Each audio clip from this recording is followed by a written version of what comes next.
Videos देखने के लिए सब्सक्राइब करें जनसत्ता.com, बेल आइकन दबाकर पाएं लेटेस्ट नोटिफिकेशंस।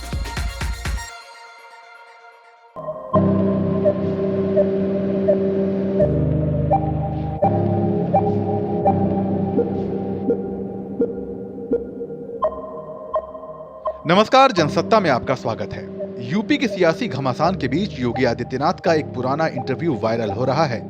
इसमें उनके जीवन की शुरुआती दिनों के बारे में सवाल पूछा जाता है, जिसका वो खुलकर जवाब भी देते हैं। योगी आदित्यनाथ से इस इंटरव्यू में सवाल किया गया था कि आप 22 साल की उम्र में अचानक घर से गायब हो गए, परिवार साथियों को छोड़कर अचानक चले गए। इसके जवाब में उन्होंने कहा था, मेरे लिए वो समय बहुत कठिन था। मैंने कॉलेज के दिनों में एबीवीपी और आरएसएस के समर्पण के भाव को देखा तो मैंने भी इस दिशा में काम करने का फैसला किया था। मेरा उस दौरान महंत अवैधनाथ जी से संपर्क हुआ। जब राम जन्मभूमि आंदोलन आगे बढ़ा तो मुझे लगा कि मुझे भी आगे बढ़ जाना चाहिए।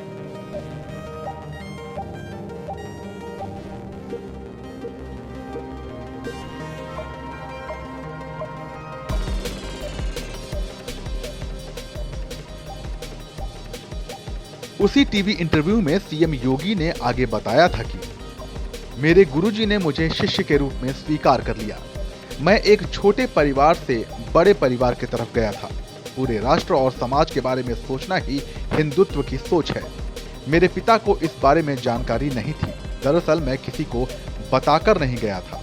समाचार पत्रों में निकला होगा तो उन्हें कहीं से जानकारी मिली। मैं मंदिर में सफाई के कार्य को देख रहा था तो मैं इस प्रकार कैसे उनके सामने जाता। थोड़ा संकोच हुआ, लेकिन जब उन्होंने मुझे देखा तो उनकी आंखों से आंसू आ गए। मैंने गुरुदेव को इसकी सूचना दी।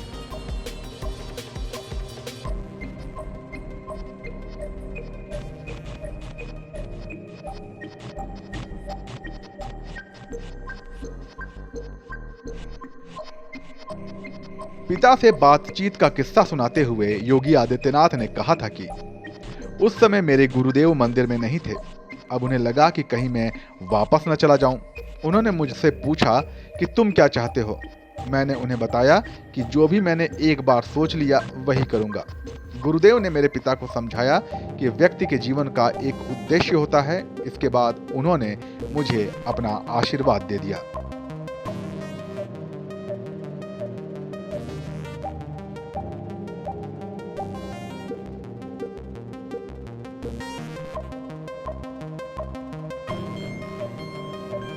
एक अन्य इंटरव्यू में योगी आदित्यनाथ से कहा गया था कि आपकी और ओवैसी साहब की राजनीति नफरत पर आधारित है।